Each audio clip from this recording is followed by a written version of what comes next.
Hello students. तो यहाँ हम पढ़ रहे हैं चैप्टर प्रियम्बल, जो कि क्लास 12th का चैप्टर है पॉलिटिकल साइंस का। तो मैंने पहले एक वीडियो डाला है जिसमें मैंने इंट्रोडक्शन दिया है प्रियम्बल का, प्लस उसका nature, sovereign, socialist, secular, democratic, Republic, वो सब मैंने पिछली वीडियो में डिस्कस किया है। I will provide the link in the description. अगर आपने नहीं देखी है तो उसे ज़रूर देखना। नेक्स्ट हम बात कर रहे हैं, आज इस वीडियो में हम बात करेंगे प्रियम्बल के ऑब्जेक्टिव्स के बारे में, कि उसका मेन एम्स क्या थे। तो पहला, the first and foremost aim of the constitution is obviously providing justice. तो हमारा प्रियम्बल 3 टाइप के जस्टिस की बात करता है, that is social, economic and political. तो एक एक करके हम पढ़ेंगे कि तीनों जस्टिस क्या, व्हाट डज दिस इंडिकेट। तो पहले बात करते हैं सोशल जस्टिस की।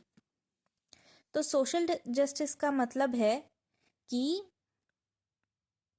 Constitution, according to constitution, discrimination नहीं होगा based on caste, creed, colour, religion, gender या प्लेस ऑफ बर्थ। इन सारे ग्राउंड्स पर कोई डिस्क्रिमिनेशन नहीं होगा।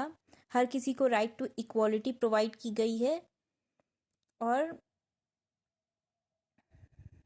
And everyone is free to live as per their own will. उनके साथ कोई डिस्क्रिमिनेशन नहीं होगा based on their caste and these other factors. Next, economic justice क्या कहता है। तो इकोनॉमिक जस्टिस का मतलब है कि इक्विटेबल डिस्ट्रीब्यूशन ऑफ वेल्थ होगा, जो कि हमने सोशलिस्ट फैक्टर में पढ़ा था। प्रियम्बल के सोशलिस्ट नेचर, कॉन्स्टिट्यूशन का सोशलिस्ट नेचर है, उसके बारे में पहले ही पढ़ा था कि इक्विटेबल डिस्ट्रीब्यूशन मतलब एक काम के लिए अगर 2 लोग हैं, for example A and B, तो चाहे उनका बैकग्राउंड कोई भी हो, चाहे वो जेंडर दोनों का अलग हो, but they will be paid equally, और इनकम के बेसिस पे कोई डिस्क्रिमिनेशन कॉन्स्टिट्यूशन में नहीं होगा। नेक्स्ट आता है पॉलिटिकल जस्टिस। इसका एक ऑब्वियस मीनिंग है कि पॉलिटिक्स में पार्टिसिपेशन के लिए equal, free and fair opportunities दी गई है सिटीजन्स को, प्लस इक्वल पॉलिटिकल राइट्स भी दिए गए हैं, और उसके साथ हर किसी को राइट टू वोट दिया गया है irrespective of any kind of discrimination. सारे एडल्ट्स को राइट टू वोट है, प्रोवाइडेड है। सेकेंड, कार्डिनल ऑब्जेक्टिव कॉन्स्टिट्यूशन का। तो अब नेक्स्ट 3 हम बाकी और 3 ऑब्जेक्टिव्स की बात करेंगे, लिबर्टी, इक्वालिटी एंड फ्रेटर्निटी। तो ये तीनों ऑब्जेक्टिव्स लिए गए हैं हमारे कॉन्स्टिट्यूशन में from French revolution. French revolution के भी यही 3 ऑब्जेक्टिव्स थे, तो उससे इंस्पायर्ड है। तो सबसे पहले बात करते हैं लिबर्टी की, जो कि कॉन्स्टिट्यूशन का सेकंड कार्डिनल ऑब्जेक्टिव है। और प्रियम्बल में कौन सी लिबर्टीज मेंशन्ड है, liberty of thought, expression, belief, faith and worship. ये सारी टाइप्स की लिबर्टी मेंशन्ड है। तो अब आते हैं कि लिबर्टी की इम्पोर्टेंस क्या है। तो लिबर्टी एक बहुत ही वाइटल नेसेसिटी है for the development of mind. तो इसलिए प्रियम्बल में लिबर्टी का मेंशन किया हुआ है। Liberty is one of the objectives of the constitution of India. Next, एक बहुत ही इंपॉर्टेंट फैक्टर है इक्वालिटी।